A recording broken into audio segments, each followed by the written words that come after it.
Hi, my name is Mike, and I'm here to read a comic. And today's comic is Superboy, starring the Legion of Superheroes, issue number 202, dated June 1974. And this is one of these 100-page giants. I loved these as a kid, even though most of the time I was kind of disappointed with the reprints that they would choose and how little new material there was in them.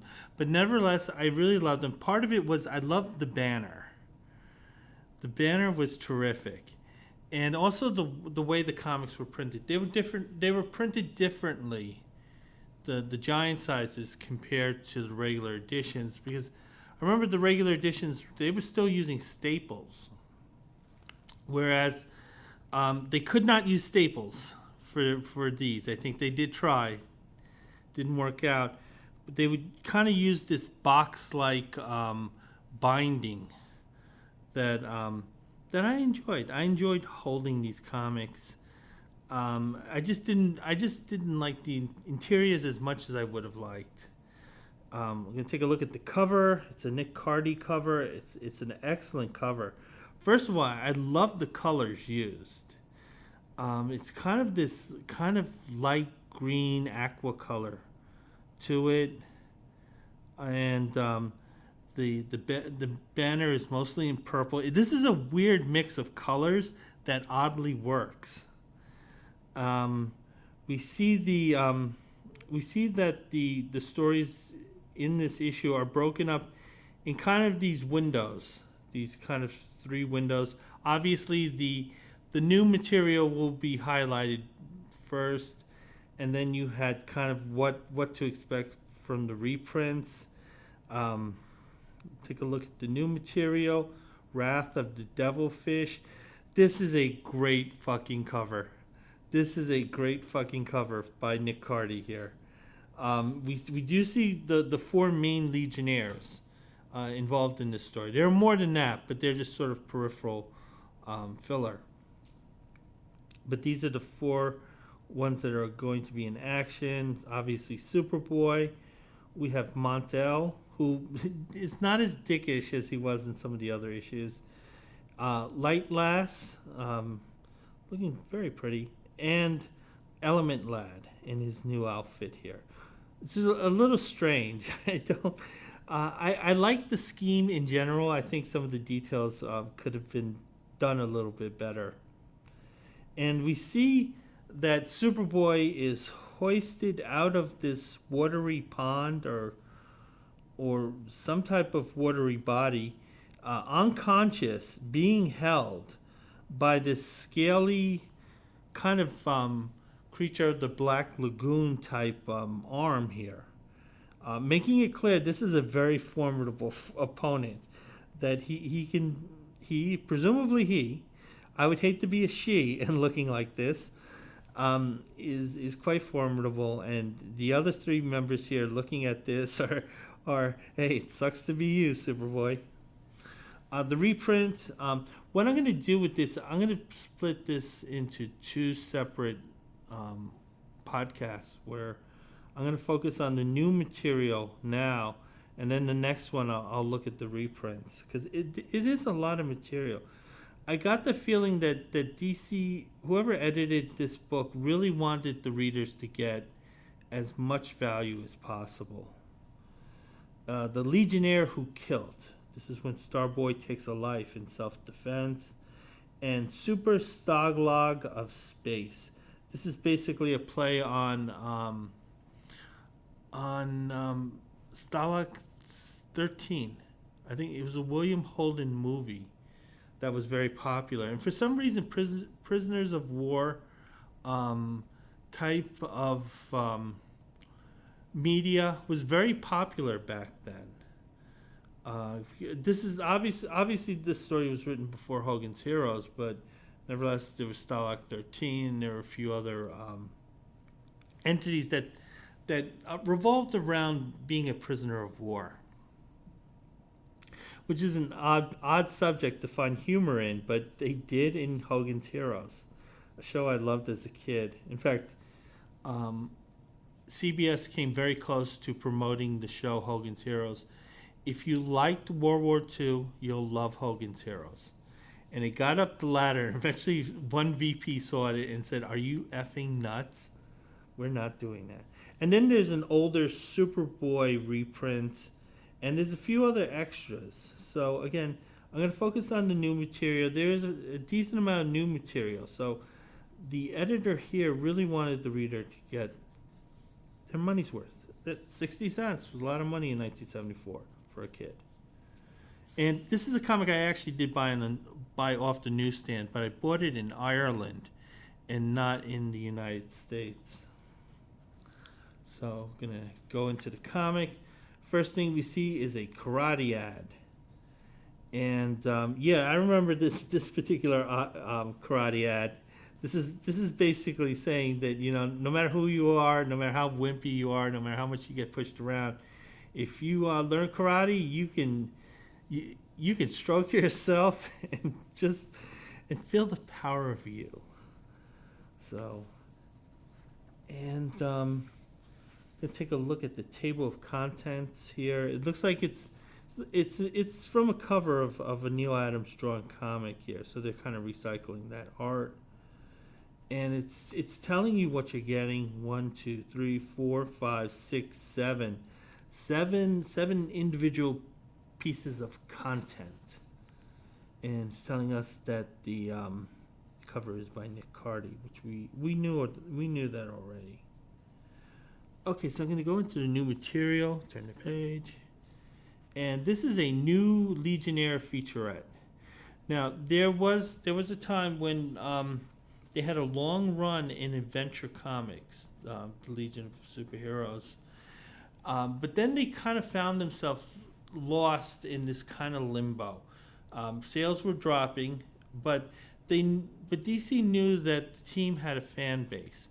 But the thing is that no one at DC was really passionate about this team, even though it did have a solid following. So the Legion of Superheroes, after they were exiled from Adventure Comics, they would sort of find themselves in other comic books, particularly Action Comics, as a little featurette. So if they didn't have a complete story done for, you know, the headliner of the comic, they would have some space for a featurette, and a lot of times it was a Legion story. So the DC wanted to keep the characters alive, but at the same time, they wanted to put as little effort as possible into this team. So the artists were used to doing featurettes. So this is probably one of the last ones. This is one I'm sure that Dave Cockrum had done. We see the pencils are Dave Cockrum. This is something that they probably had this in storage. So if there was a deadline issue, or they just needed a fill-in, they would use this story.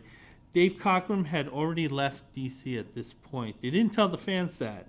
They told the fans that in the following issue, which I think was amongst the very first that I had started talking about.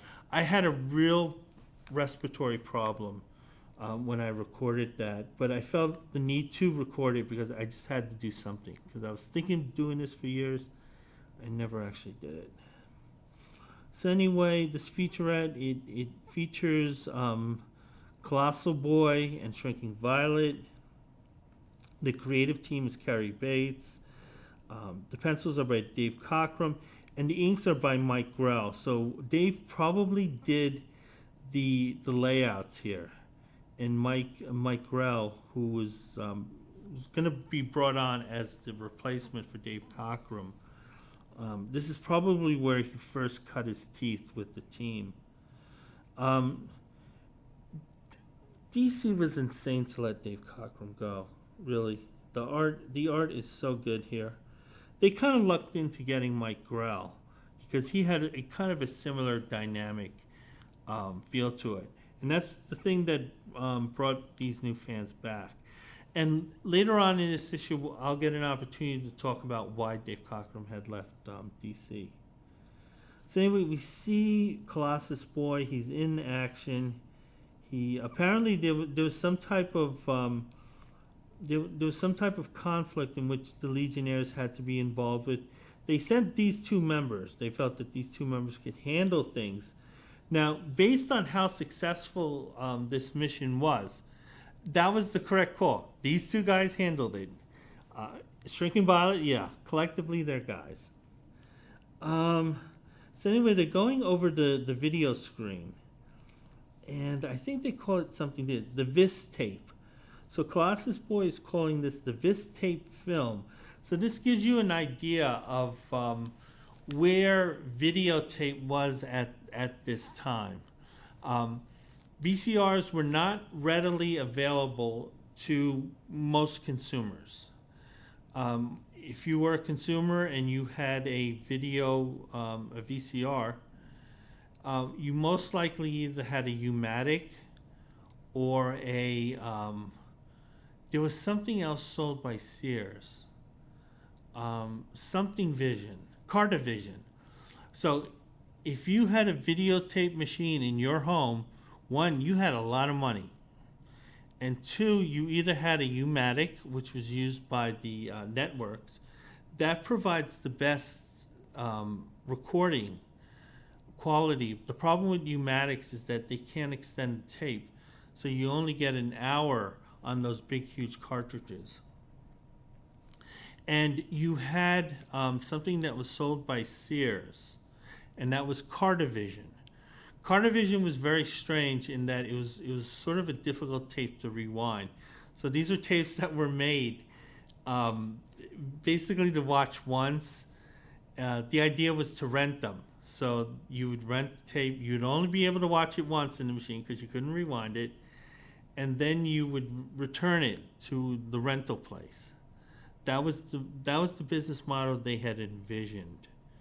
If you're interested in what Cartavision looked like in terms of the quality of tape, I think the 1973 NL playoffs between the Mets and the Reds, that version was taped in Cartavision. So sorry for going on so long about that. I love videotapes, by the way. So anyway, the two are kind of happy. They're going home. They were successful. Colossus Boy, he's thinking maybe I'll get a little action. Shrinking Violet's like, no. I have a boyfriend who's not part of this team. I know how insecure you guys can be at times. So, anyway, and we're told that the story is called Lost, A Million Miles from Home.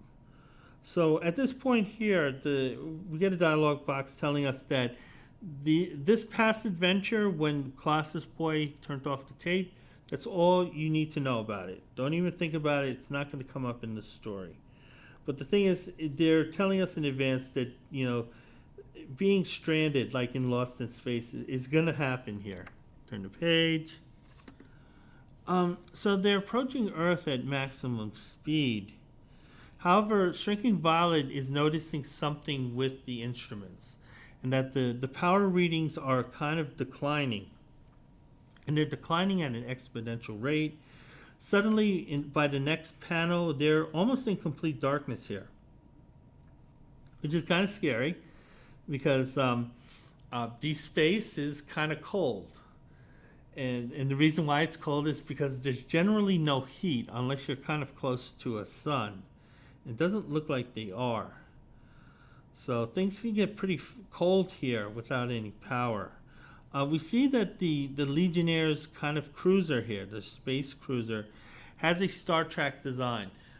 Dave Cockrum was a big fan of Star Trek, and Star Trek was the aesthetic that kind of science fiction look at the time. That was the popular aesthetic, to make it look like Star Trek.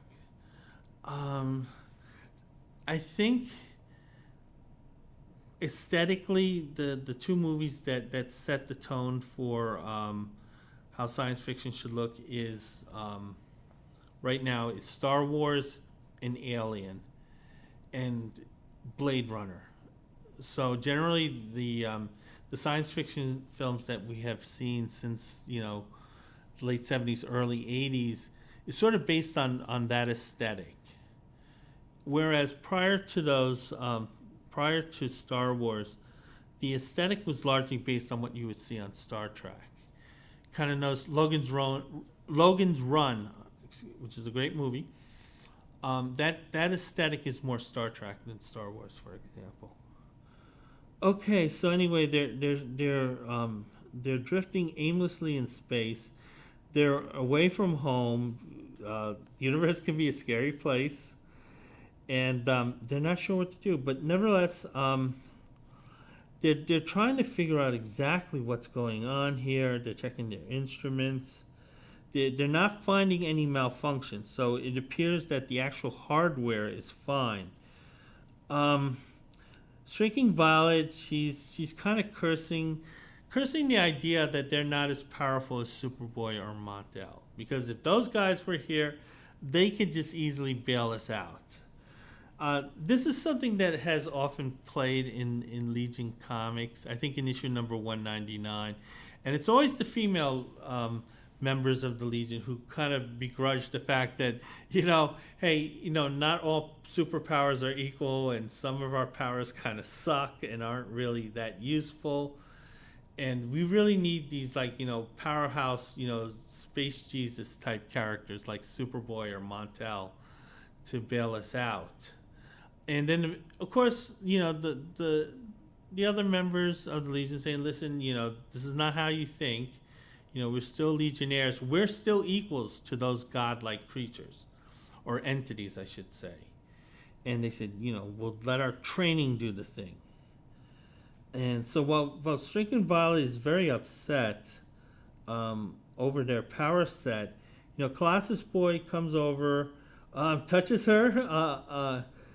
Lack of consent here, but it's understandable. She is upset. So touching her in a very non-sexual way is fine. Because we learned from issue number 219, Colossus Boy can be a little creepy at times. And anyway, he's saying, listen, this doesn't sound like you. You're one of the fighters of this team. That's why I really kind of dig you, along with you being really hot. And he says, we're trained to rise to the occasion here. Turn the page. So anyway, Colossus Boy goes out. He checks the engines. He's thinking maybe there's a meteor that got clogged there. Honestly, this is not smart at all. This is not smart. This is like, checking your gun and looking down the barrel. Why didn't it fire? And I'll just take a look in the barrel. And because maybe the engines do need to warm up, but these things might turn on anytime. And he might end up like the original Alien at the end of that movie. Shrinking Violet notices that the lights are coming on. And she's like, oh, great, this guy found something. He must have figured out the problem. Hey, nothing to worry about. So, but then Colossus Boy returns from outside of the ship back into the ship. And immediately the lights are off. And Shrinking Violet notices this. She makes the connection. And she blames him for being the reason. Not really blame, but states that he's probably the reason why this power issue is happening with the ship. And Shrinking Violet is explaining, why she's making this connection. She isn't wrong. But she's thinking that maybe there's something going on with him himself that's causing this. We see that Colossal Boy, he wears Buccaneer boots. So I'm not sure that's entirely smart to do when you're wearing a spacesuit. So anyway, even though the power is off, they are able to operate the medical equipment and the tests, which shouldn't be happening because there's power off. They show that there's nothing going on with Colossal Boy, so medically he's fine. and it's decided how to approach this issue is for Colossus Boy to simply abandon ship, hitch a ride onto one of these asteroids, and just wait until Shrinking Violet is able to get in range with the rest of the Legionnaires to come back for him.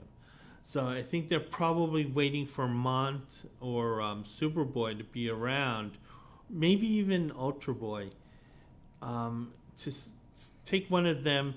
And if nothing else, they can just physically take Colossus Boy and just fly him back to Earth without having to go into one of their cruisers.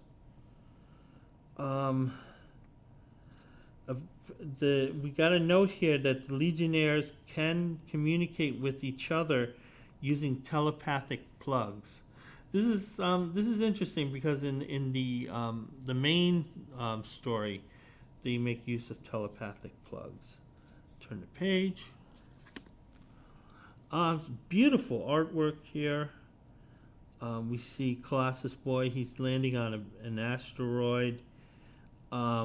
Shrinking Violet is very concerned. Obviously, this is a friend of hers, and she's worried about him being able to survive.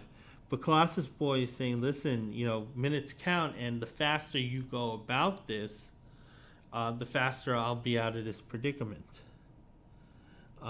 Shrinking Violet, she says, okay, she doesn't want to do this, but she's going to go back into the space cruiser and fly off and get him help. However, as Shrinking Violet is flying off, Colossus Boy is finding that his Buccaneer boots are like being held down, and that something is clutching on his boots. And it turns out that this asteroid isn't a dead entity, but rather it has some type of mineral creature. So basically, if some entity lands on this asteroid, this sort of creature can actually grow and consume him. I guess it's kind of snail-like, but it's different in that the snail can expand as it's feeding. Colossus Boy realizes how much danger he's in. Now, mind you, he's still wearing his regular gloves in the spacesuit. This isn't good. This is not good. So anyway, the creature, how he's not worried about the design of his spacesuit. Colossus Boy is concerned about this creature that apparently is going to suffocate him at this point. Kind of like a face hugger. Turn the page. As Shrinking Violet is heading back to Earth, she is going over the videotapes, the Vista tapes, and she wants to see whether she can find some type of clue. Now, she notices something with Colossus Boy where he's kind of looks like he's swatting an insect on the back of his neck. He didn't think much of this. It was the type of thing where he felt it, but he obviously didn't feel threatened by it. And Shrinking Violet doesn't really know what it was because it zipped by very quickly. So she's going to look in the background to see whether she can pick up any clues, and she does. It turns out that one of the pirates that they were fighting basically left a kind of a weapon inside of Colossus Boy.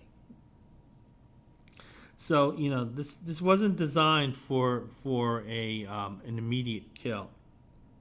This is something that was designed to sort of incubate itself into his body. So now that Shrinking Violet has seen this, she knows exactly what to look for. So she goes back for Colossal Boy, and she finds the specific rock that she expected him to be on. And we're going to turn the page, but it turns out that Colossal Boy is in the rock rather than being on the rock. And because of the telepathic plugs that they have, he's able to communicate this to Shrinking Violet. However, he's saying at this point that it's bad. He's going to suffocate here. So anyway, Colossus Boy, again, he's having it really bad. But, Shrinking Violet, she rises to the occasion. She takes the rock. She kind of guides it into the ship. Remember, there's no gravity here, so she can do this here. And then a moment later, we see Colossal Boy. He burst out of the rock, and he knows what was going on. That he was about to be petrified by the rock parasite, and then he's confused as to where Shrinking Violet is. Again, beautifully drawn panel here, and we see her removing the item from the back of his neck, and it kind of has a syringe-like aesthetic to it. We see Shrinking Violet is still talking in her shrunken form, and she's in Colossus Boy's hand, and basically she's explaining that this was a weapon that is designed to drain, the energies from our ship, and it was in your body. It wasn't draining your energies, but it was draining the ship's energies, and then she explains the physics of it. Is that apparently this weapon shrunk with Colossal Boy. So when he was giant size, the weapon was at normal size, but when he shrunk down to what his normal size is, the weapon would shrink down with him. And that apparently is supposed to serve as some type of explanation. This is Carrie Bates, so the explanations are probably stretched. And again, the last panel here, beautifully drawn panel. See Colossus Boy's eyes, beautifully drawn. DC, they should have been ashamed of themselves to let Dave Cockrum go. Although for comic book fans, that turned out to be a positive thing because he went to Marvel and co-created the X-Men. So anyway, these two Legionnaires, they're all fine. They're going to go back to Earth, and they're going to be fine. And that's it for this new featurette. Now, I'm going to go to the main story. It's interesting here because they have the reprint following that. And I think I know why they did that, because there was clearly a page in the news story where they definitely wanted the double page effect. So I kind of have to go through this bland artwork by Kurt Swan. Okay, so I'm gonna go. This is the next piece of new material. It's basically just a rundown of the characters. A lot of them have been given new uniforms at this time by Dave Cockrum. This is part of the reason why the comic had that renewed popularity. Not only was the art excellent by Dave Cockrum, Dave Cockrum's costume designs were great. These costume designs made you want to be a part of this group. You looked at those old ones and you're kind of thinking, well, yeah, I think I'll pass on being one of you guys. Okay, so we see Cosmic Boy here. It's telling us some important facts: his real name, home planet, his origin, and who he's dating. So we're told that Cosmic Boy is dating Night Girl from the Legion of Substitute Heroes. So he's the guy who doesn't really want to work with his girlfriend. I mean, he could easily join that group, and he would be the king there. He would be the big fish in the small pond. But he has to maintain his status as a member of the Legion of Superheroes. But at the same time, his little side piece is kind of away from him. So it's kind of like he has like that work-life balance thing going on. We see Saturn Girl in her new uniform here. She looks beautiful. She's in pink. Um, she got the boots going on. She has the bikini going on. It's really strange. She was one of the kind of more cerebral characters, and she was not flirtatious at all, even with her own boyfriend, Lightning Lad. But she kind of has this sexy outfit on. Then we see Lightning Lad and Light Lass, and these two are twins, so that's why they're together. Lightning Lad, he's dating Saturn Girl. There was that great issue where they got married. And Light Lass is involved with Timberwolf. Both these new outfits, particularly Lightning Lads, are really cool looking. They later empowered Light Lass because she was as powerful as her brother, but DC editors realized, oh no, we can't have girls, doing that. Turn the page, we see the Invisible Kid. This was the one outfit where Dave Cockrum did not update it because he felt it probably looked fine, and he was ahead of his time with that headband. He had no special girlfriend at that time, I guess, because in the next issue he's deleted from the census because he wanted to be with that girlfriend. We see Colossus Boy. He's from Earth. He gained his powers. Some of these people gain their powers through accidents or chemistry, but some of them also just have them naturally. And the Colossus Boy has no special girlfriend. He's kind of creeping on Shrinking Violet. Then we see Starboy here. He has the new costume. This is a great costume here. And it kind of describes his power, saying he's dating Dream Girl. And we see this in this issue here. I think it's the introduction of Dream Girl. Brainiac 5, his outfit wasn't updated too. This is a pretty good outfit here. It just needs to be well drawn. But yeah, they're saying Brainiac 5, he has a crush on Supergirl. So he's not really dating Supergirl. He has a crush on her. I think there is an issue like 204. I could review that has a Brainiac Supergirl story. Next up is Sunboy. And we have his origin. He pissed off Dr. Regulus. I mean, Dr. Regulus had to give back all those awards. And he was pissed off because some boy had walked into the experimental chamber because Regulus was doing these illegal experiments.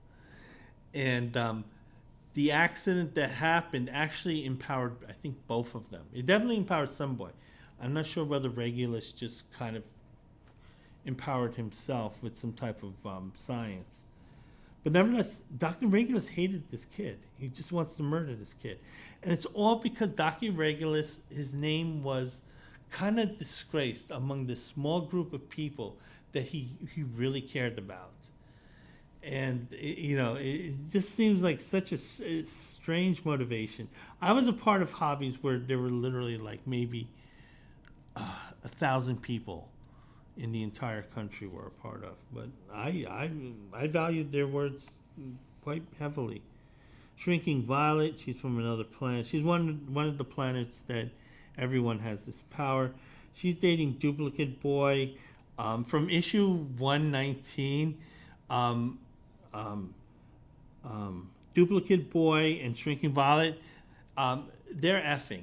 That issue makes it very clear. Those two are intimate. So I'm guessing that Shrinking Violet at this time didn't want to be known that she was the hoe of the group. And we see Ultra Boy here. Again, this outfit was not changed, and this outfit needs to be changed. The color scheme is terrible. His boots are awful. But it's some reason this design has stuck for so long. And it says she's dating Phantom Girl. Phantom Girl is awesome. if you wanted to have one girlfriend from that group, you'd pick Phantom Girl. And she kind of gives that um, Valerie Bertinelli vibe. And last we have Matter Eater Lad, who they're kind of. This is kind of a joke drawing because his power is kind of a joke, and basically he can eat anything, which in real life would be a really helpful power, but at the same time, but in a comic book, forget about it. They eventually it took them about a year, and they eventually got rid of him. However, it did turn out that I forgot one page here. So I'm going to go over the four Legionnaires. The first one is Dual Damsel. And she originally was Triplicate Girl, but then she became Duplicate Girl when one of her doppelgangers that she can create from her own body was killed in a mission. Now, it says that now the marriage between her and Bouncing Boy had already happened at this point. So I guess these are two characters I think were seen as part of the juvenile Legion of Superheroes, and they wanted to get rid of them. Dual Damsel, I was always fine with. They always wrote her fairly interestingly. Bouncing Boy, again, was a gimmick. He was kind of a gimmick hero. And I guess they feel that this character had kind of aged out by the 1970s. What was interesting, though, is that even though they were planning on getting rid of these two characters, um, the Legionnaire, the title editors, actually gave them a kind of a fond farewell because both these characters had solo featurettes, which is a little odd because you would think they would want to emphasize um, some of the other characters rather than say highlighting two characters that they know are not going to really play a big part in the title anymore.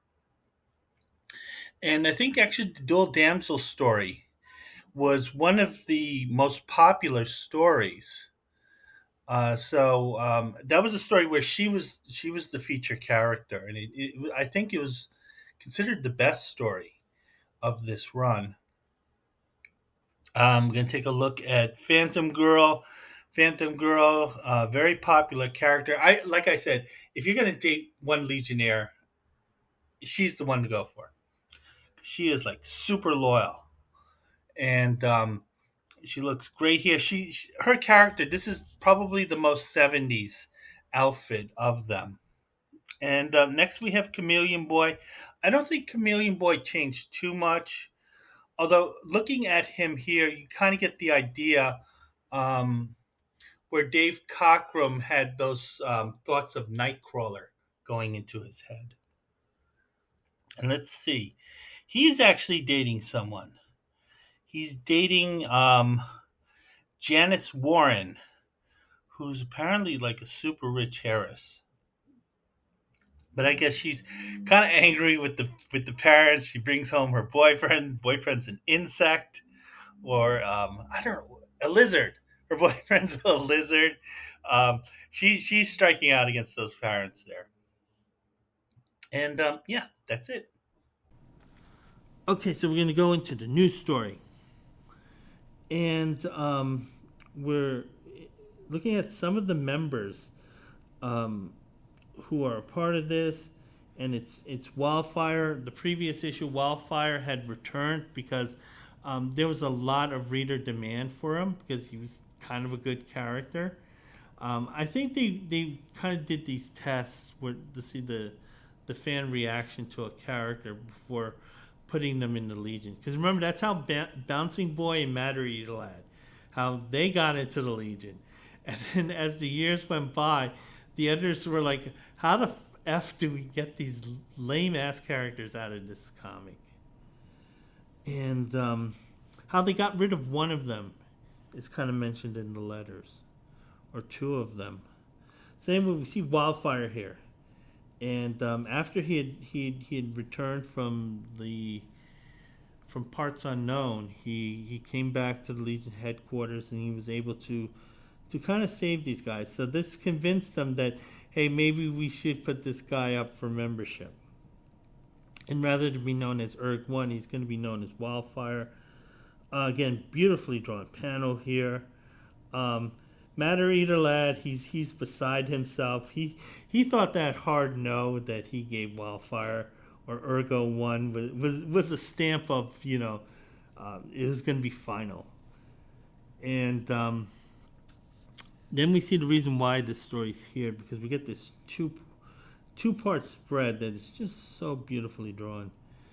And but before I go on to that, we can talk about Wildfire, saying that, hey, you want to call yourself that? That's fine, and we're okay with that.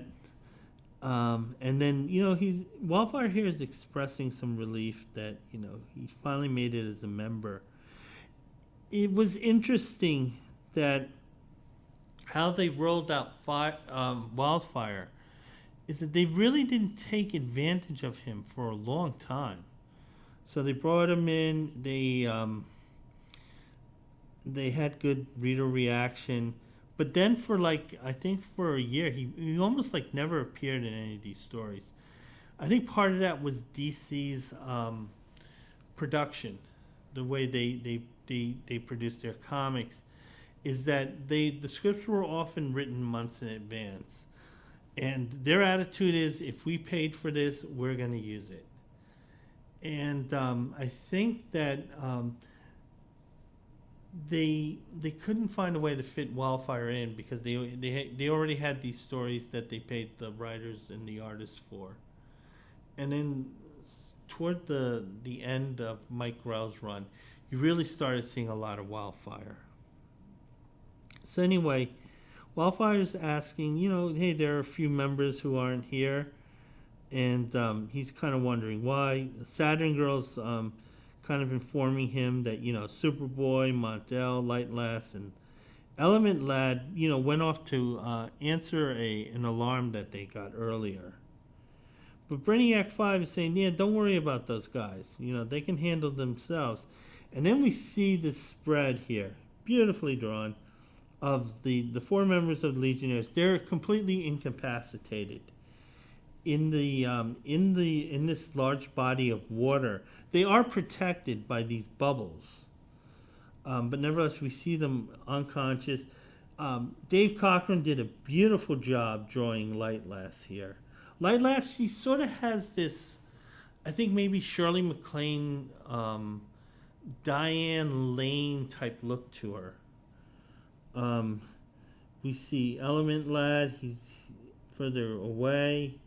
He kind of had the Robert Redford thing going. And then, we see Superboy and Montel. And they're also trapped in this. And we are told that this story is the wrath of the devilfish. It's the devil. The story is by Cary Bates. The art is by Dave Cochran, probably the last thing he did before moving on to Marvel. And we'll discuss why he moved on to Marvel when we get to the letters page. Turn the page. Stories told in flashback. Basically, they have sea stations around the world. Again, this is a very Star Trek-like environment that the Legionnaires live in, 1,000 years in the future. So Gene Roddenberry would have been very proud of this, because this is the type of sciencey stuff that he liked, when science made things better for humanity. The four members are noticing that things are pretty calm and quiet here. The weather's nice. The sea station appears to be fine, and they don't understand exactly what the alarm was about. Excuse me, my voice just went. So anyway, they're kind of discussing, it's actually expository dialogue here, where they're telling us about what's going on, why these sea stations exist, how they work, and exactly what they do.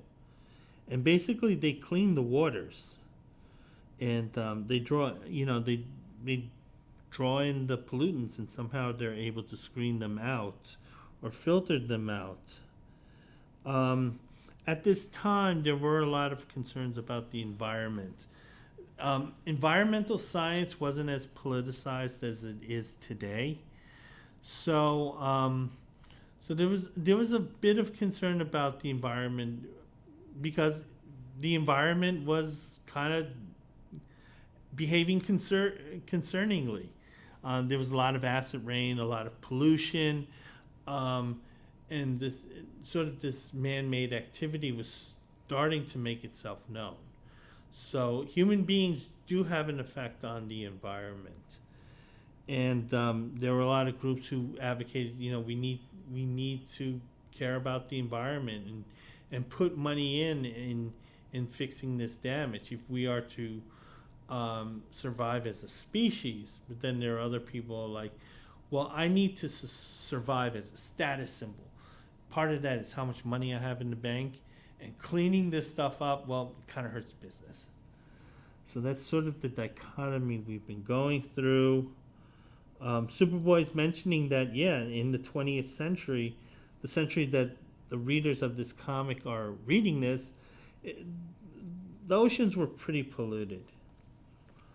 But then after that pontificating, there's an alarm coming in.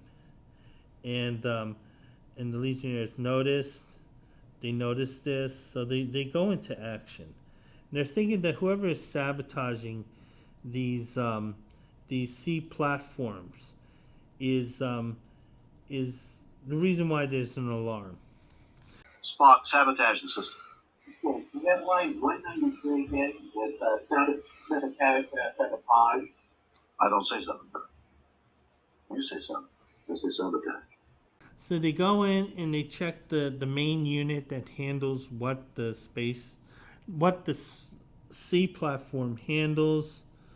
They see it covered in bubbles, and the bubbles are kind of all over the place. It's really covering this unit, and it's disconcerting to them because this is the master unit. So the members are confused. They've never seen anything like this. Now, Element Lad, because of his powers to convert one element to another, which basically effectively makes him the most powerful member of the Legion of Superheroes, which is probably the reason why Montel hates him. But Element Lad, he's going to examine what's going on with the bubbles here, and he's forced back with this powerful feedback that he's getting. Element Lad is feeling fine, but he was really taken in by that blast. And mind you, he only touched one bubble with one finger. So they realize how dangerous these bubbles are. And turn the page. Element Lad, he was able to get some sort of feel of what elements were making up these bubbles, and he realizes that some of the bubbles are made up of elements that he's not familiar with. So apparently, even in the 24th or 30th century, there are still missing elements from the element table. I forgot what they called it. So anyway, they're trying to figure out what's going on. They notice footprints made of the bubbles, but it's clear that they're footprints based on the pattern. So they're thinking whatever did this has very large feet, if nothing else. Then the lights are out.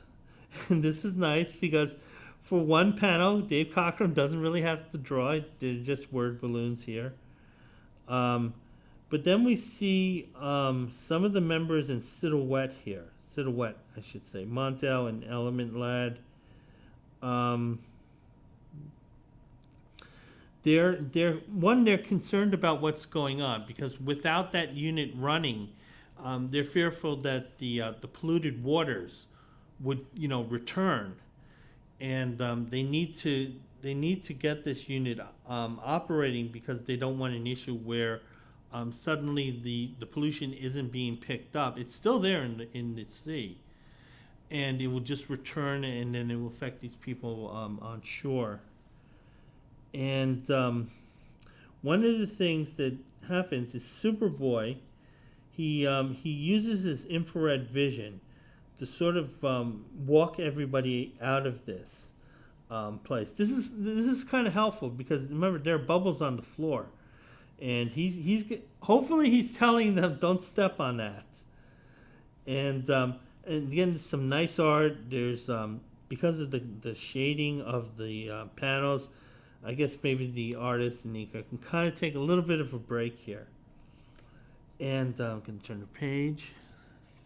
So at this point, the Legionnaires, they're looking for an entity. They don't know what the entity is, but they're like, this mofo has some big feet. So we're going to look for some big feet mofos.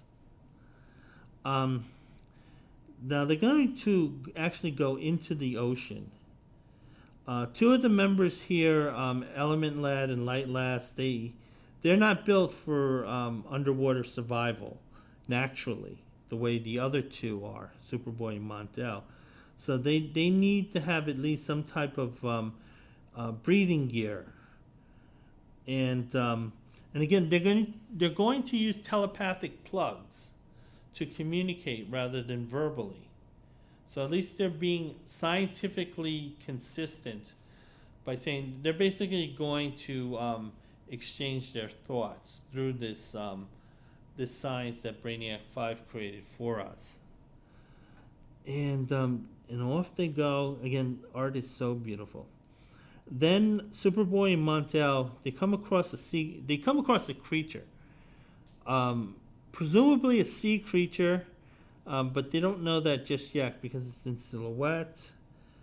Suddenly the other members of the Legionnaires, they're informed of this, and they all sort of converge on this creature. And to them, it looks like a half man and half fish entity.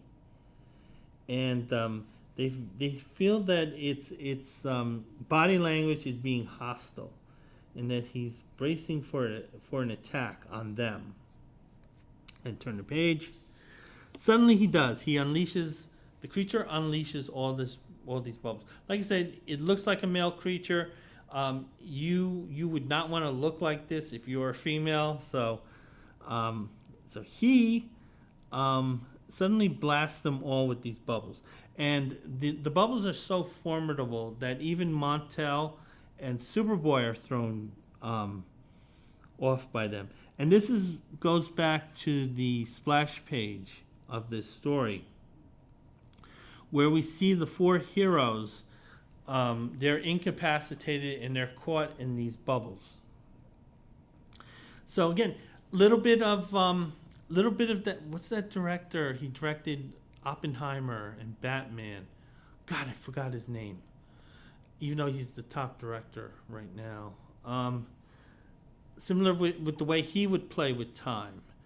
And this is what Carrie Bates was doing. Unbelievably, Carrie Bates was the one being that, original. So as the wildfire thing was going on in headquarters, this was what was happening at that point for these four. And then we see the devilfish. It is a sentient creature because he's thinking to himself. And he does have a mission. We don't know what it is, but he's saying, but now that I've overcome them, I must finish what I started. Destroy the base completely. So this creature, we don't know what the motives are, but it does have a goal. However, after a while, the other members become conscious. And the thing is, the bubbles are affecting them in that it's sapping their energies. So the thing is, Superboy, Montel, they can't do anything because the too much energy has been sapped from them. So while the bubbles aren't actually harming them, they are draining their powers. So they're keeping them incapacitated. They're all communicating with these telepathic plugs here. These two super strong entities, they realize that they're gonna have their powers drained from them, and they can't really do anything with it. Montel is saying that he had taken a X-ray vision. He had used his X-ray vision on the creature before the bubbles were released, and he's talking about that it is a manfish, and it has certain features of a human. It has certain features of a fish, which you can tell just by looking at him. And Montel says, "Listen, I'm going to call it sort of a devilfish." So he's taking the agency from this creature. This guy is so petty at times, because this creature got the best of him, but he's like, I'm going to get even with him. I'm going to name him, and I'm going to take that agency away from him. And not only that, I'm going to give him the name Devilfish. If you're branded as Devilfish, good luck getting a date, and your reputation will be shit. So Montel, he's not as much of a dick, but he's still a dick in this story. Turn the page. Then we see the Devilfish here, and he also has telepathic abilities. This is again very convenient for the story, and the Devilfish has an idea of who they are. He knows that they refer to themselves as the Legionnaires, and he senses that they mean well. So there are these two things. At least he's formulated this type of impression on the four heroes, which is the correct impression. That they're there for good. So they're not actively involved in what maybe the C platform is doing that's upsetting this creature so much. But the thing is, he doesn't understand their motives as far as why they created this platform. So the Devilfish, he doesn't have complete information. He's coming up with some wrong conclusions. Basically, he's saying, why would such nice kids, build an apparatus that's designed to destroy me? That's what the Devilfish is thinking of at this moment. He's saying, listen, I haven't harmed anyone. I haven't bothered anyone. I know there's he's not Mr. Goodbar. He knows this, and he accepts his fate, and he just kind of swims with creatures who kind of look similar to him. But then the Devilfish, he looks into one of the portholes, and he sees another group of individuals. And he knows these individuals are not Legionnaires. And apparently he's able to understand what these creatures are saying. These creatures have very much, again, a Star Trek aesthetic to them. So these are creatures you would not expect to see in Star Wars, but these are creatures these are entities, a species that you would expect to see in Star Trek. So they're kind of space pirates, invaders, and they're looking to poison the planet. Again, it's sort of like what Zoltar from Battle of the Planets. And they want to destroy the base. And the thing is, they're thinking if they destroy the base now, they can also have the Legionnaires blamed for destroying that C platform. And then that would turn public opinion against the Legionnaires. And then I guess these invaders think that the chaos would help them. And turn the page. So anyway, Light Lash, she wakes up. Again, she's a girl. So it's being explained to her, exactly what's going on. But Montel's noticing, hey, Element Lad, he's still unconscious. You know what? That chick has more gumption and balls than Element Lad. It's kind of like what he's low-key saying. So they're kind of getting their bearings here. They have a little bit of information about what's going on, and at least they're conscious.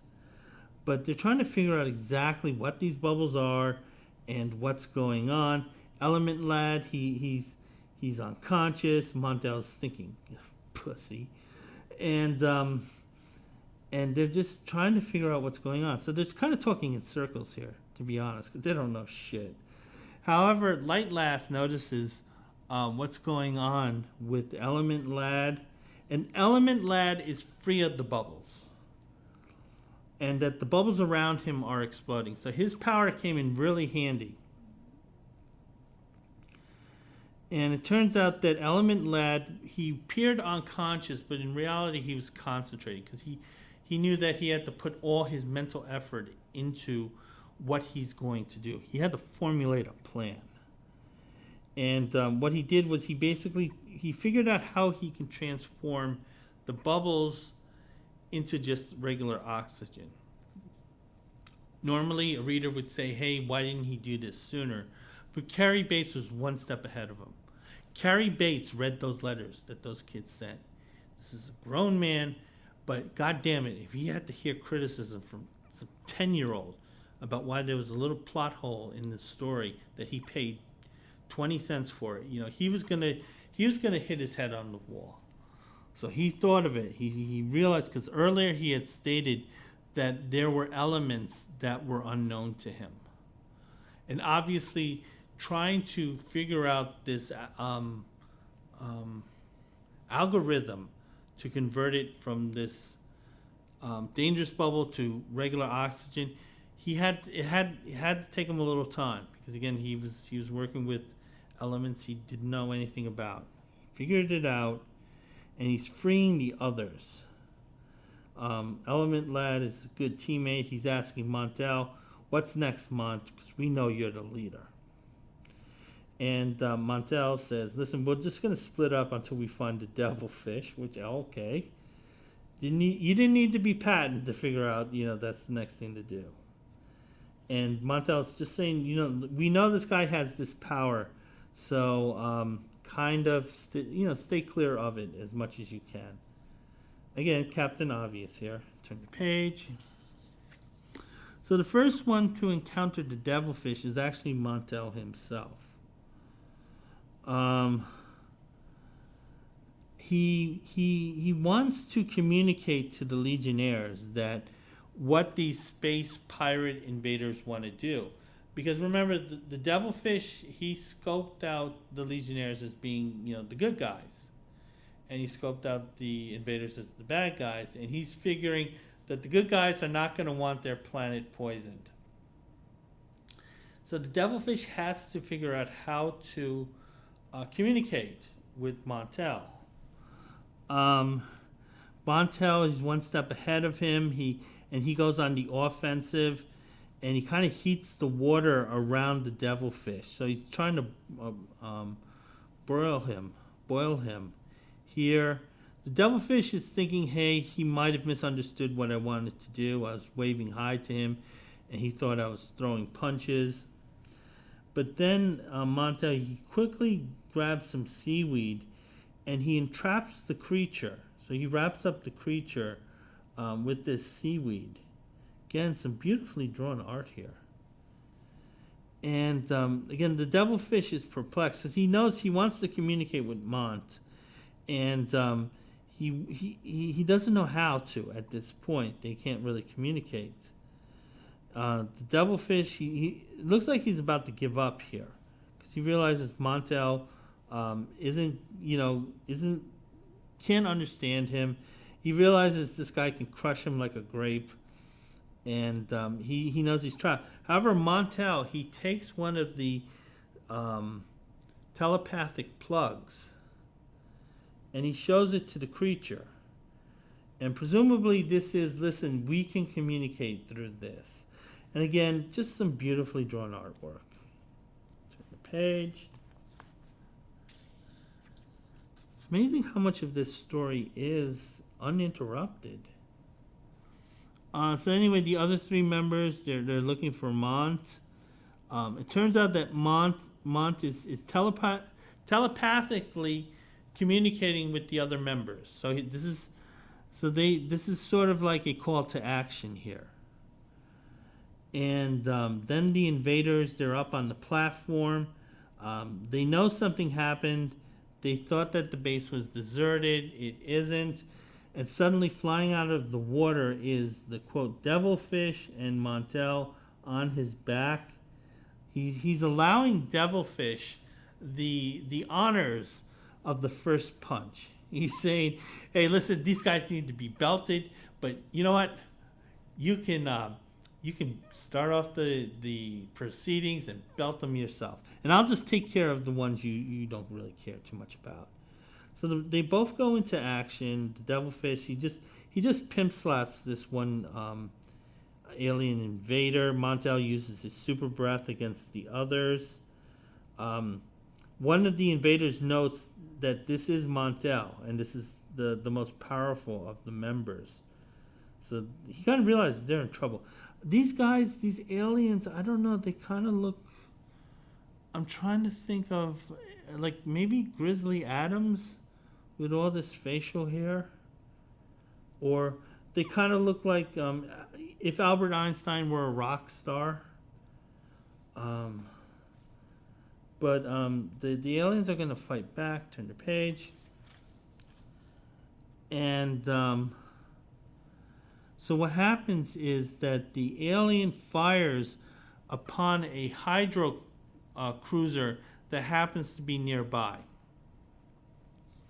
Now, the alien knows that Montel can fly and outpace the beam, but by doing that, it would draw him away from the the sea platform, which of course then the alien invaders can make their escape, because it appeared, or at least some of them would escape. Maybe they could.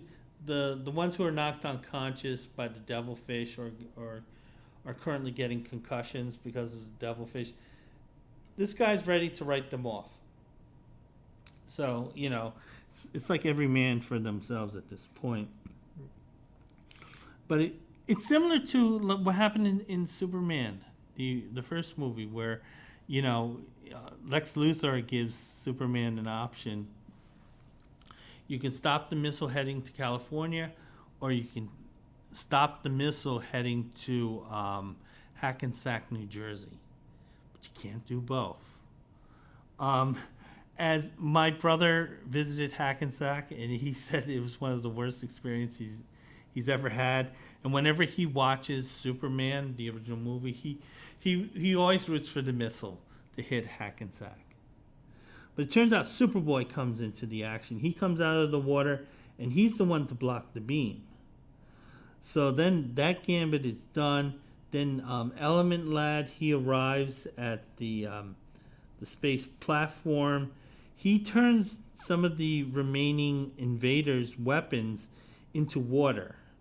So he changed the elements of those weapons and made them useless. Light Lash, she has to do her powers, and she just takes one of the guys and, kind of makes him weightless.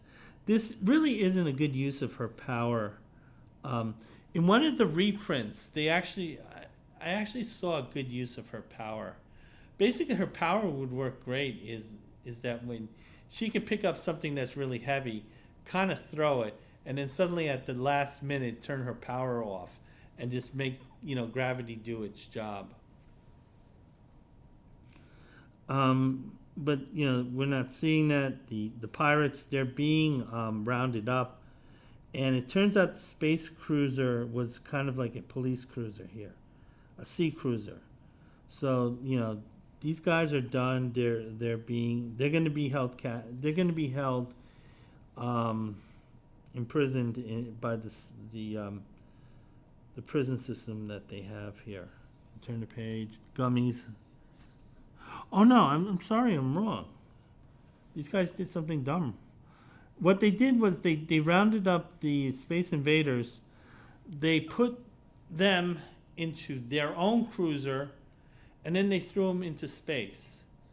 So they actually don't suffer any direct consequences for their actions. But I'm thinking maybe they honestly did not want to fill out the paperwork. Superboy's here. I have to spend a limited amount of time here ghosting this future because Superman doesn't exist here. And Montel's like he hates paperwork. He'd rather hang out with Matter Eater Lad and Bouncing Boy and feel really powerful. Particularly after he had to watch, Element Lad kicking ass in this story. Element Lad and Light Lass, they're reporting to the others that the devilfish has kind of fled back to the sea. They find no sign of him. What's interesting here, this is what Dave Cockrum's so good, is that all four of these characters have wet hair. And you can just, and it's that type of hair where it just is straight when it's wet. And like I said, the DC executives should have been kicking themselves letting this guy go. And Montel's fine with this. He's saying, listen, he's back where he belongs, in that water, and not threatening me with his powers that he could beat me up. So, and Montel's going to explain what's going on at this point. He said that when he was able to telepathically communicate with the devilfish, he kind of got to know him. And apparently what had happened was that... I gotta figure out what's going on. Damn it, David. Carrie Bates is just dragging this story out. Oh, it turns out the reason why the devilfish was motivated to destroying the sea platform was that it was destroying his diet. The little fishes that he munches on, and because of that. They sort of have to change things. And you figure with the science that they have, they can do it. They just had to put this one variable that they didn't know about, and they'll just sort of compensate for that. So everything's fine here. The characters here, they look like teenagers. They look like they've been in the water. And that is a tribute to Dave Cockrum. And they're kind of leaving the idea open whether this character will get more page time. I don't believe he did. I believe this is the only appearance of the devilfish. So they may have been like, it's okay. It's all right. He helped forward the story. And that's it. It looks like the sea platform being... out of commission. It was only out of commission a few hours, so they're saying people won't notice that it was down for a couple hours. And that's it. And I thought this was a pretty good story. It definitely had a lot more feel to it and texture than some of the bland outings. And so. Dave Cockrum, this is the last issue he had drawn. I'll talk about Dave Cockrum when we get to the letters page. I think that's probably it for the new material. Sorry, I'm going through these reprints here. I'll do those for a second podcast. So anyway, I'm going to get to the letters page. And it starts off with an editor's note saying that... they're going to go into 100-page, the 100-page format, starting with issue number 205. So they're telling the fans that, listen, you had to pay a little bit more for this story. That's fine. We want you to spend more money on our products. But the next two issues, they're going to go back to being regular-sized 20-cent issues. But then with 205... that will be a 100-page giant. This gives me an idea that they get these scripts really well in advance, that they can do this sort of machine line production so far in the future. Yeah, they're also telling the kids this is the stories you'll be reading. It's just it's weird. It's just giving a summary of the issue that the kid the kids already have in their hands. So they're going to go on to the letters. And first letter is about issue number 200. And that was the reason why Dave Cockrum had left DC. And the first letter, I don't understand what he's trying to say here. This guy is writing in circles. And he's a guy from the Nebraska State Board of Health. And apparently they used an issue for something. I don't understand what they're saying. The second issue is about the wedding of Chuck and Lornoon. This is Bouncing Boy and Duplicate Girl. This is how they got rid of these two members. Is that they have an edict that if members get married, they have to leave the Legionnaires. I guess they feel like, if you're married, you're less likely to sign up for a suicide mission.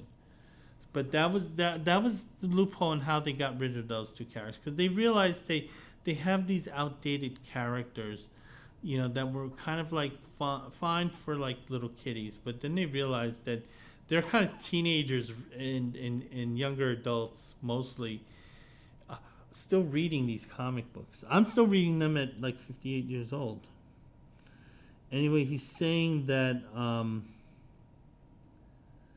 Starfinger was kind of a lame villain. So he's saying that it's a great story, but you kind of picked a lame villain. And he's just going into how Starfinger's kind of lame. Okay, and that's Mary Ann who's writing that. They give an answer. There's a lot of talking in circles here. They're talking about Starfinger and Lightning Lad and his arm. I don't know what this is like circular verbiage. Okay, another one like issue number 200. 200 was a good issue. That was very well drawn. And I will get into these issues with that. And then we see the letters are kind of broken up. One of the things that the Legion editors noticed is that kids will buy comic books if their letters get printed. So what they did was, rather than printing a full letter, they would print snippets. And this way they were able to get as many names as possible, with the idea thinking that, the kids will buy it, their family will buy it, and we can get more sales. They thought this for decades. So I'm going to go into Dave Cockrum's issues with DC. It was issue number 200. It was the marriage of these two characters, to get rid of them. However, Dave Cockrum had drawn this one particular piece of artwork, and it was this famous 2-page spread of the actual ceremony as it happened. And it is one of the most beautifully drawn artworks in comic history, in my opinion. It just looked marvelous. There were so many characters, and it was so well designed and well drawn. And Dave Cockrum, was proud of that piece of artwork, and he wanted to keep it for his personal, use. And or maybe he wanted to sell it because he knew that he can get a good price for it. DC refused to give it to him, even though they had no good reason not to. Because DC owned the rights to reproduce the artwork, but they actually did not own the artwork itself. That should have gone back to Dave Cockrum. They just paid Dave Cockrum for the rights to, say, print that artwork. So anyway, the DC editors, they said, no, we're going to keep it. I guess they were power tripping at that point. Dave Cockrum had had enough. He didn't feel like his talents were being appreciated, as much as he was, giving to the comic, and he had left and he had gone to Marvel. And of course at Marvel, he took some of the ideas that he was developing in DC to Marvel. And those ideas eventually became the new X-Men. Some of the characters were changed. Some of the characters were made into composites, where I know the Storm character was a composite of two of Dave Cockrum's ideas, and they put it into one character. The characters that Dave had created were sort of futuristic characters. Again, these are Star Trek characters. But the thing is, when he went to Marvel, they had just gotten an edict from the president of the company, the new president of the company, that he wanted a multiracial, ethnic group. And it turned out the reason why he did it wasn't that he was woke. It turned out that he owned a business that distributed Marvel comics overseas. So the thing is, he wanted, say, French characters, English characters, Italian characters. Wherever he had a deal to ship Marvel comics to, he wanted that nationality to be represented. The problem is that this new president was a total jerk. And the creative teams, they hated him. And so when they went to create the new X-Men with this edict, what they did was they found countries or continents where he did not have a distribution deal. And he made those characters that nationality. Excuse me. So Colossus was Russian because, this guy didn't have a deal to distribute Marvel Comics in Russia. Storm was from Africa because there were no African countries that he did business with, so she was a part of the team. I don't know about Canada. Some of the characters like Wolverine and Banshee, they were already pre-created. And going back to Ireland and buying this comic, the deal is that Ireland did not get a separate distribution deal to sell Marvel Comics. They got their comics from English distributors. And because of that, there was an added tax to buying comics there. So if I remember correctly, a regular size comic in 1974 was 6 pence. And 6 pence corresponded to 20 cents in the US. But the thing is, you didn't pay 6 pence. You paid 9 pence. And the reason why you paid 9 pence was because of the tax that was attached from sending the comic from England to Ireland. So it was sort of the first time I kind of dealt with that type of tax. And it was very weird for me. And, bless the storekeepers. They knew I was a dumb American kid who didn't understand this. And they were so kind when they would explain what was going on here. And because this was the type of taxation I wasn't used to at the time. If comic books said 25 cents on the newsstand, you gave them a quarter, and that was that. So anyway, going back to the letters page, just a lot of snippets that I really can't make much sense of, to be honest. But for the most part, issue 200 was very well liked. They're just asking questions about the wedding here.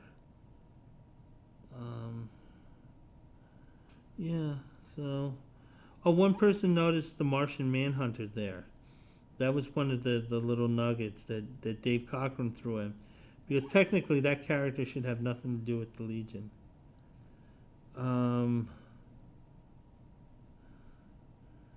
Someone's asking about how Superboy goes back and forth, but he never references his adventures in the 30th century. Again, kind of just a bunch of letters from kids that write in circles. And that's it. And that is part 1 of my review of Superboy and Legion of Heroes issue number 220. And I hope to have more reviews up soon.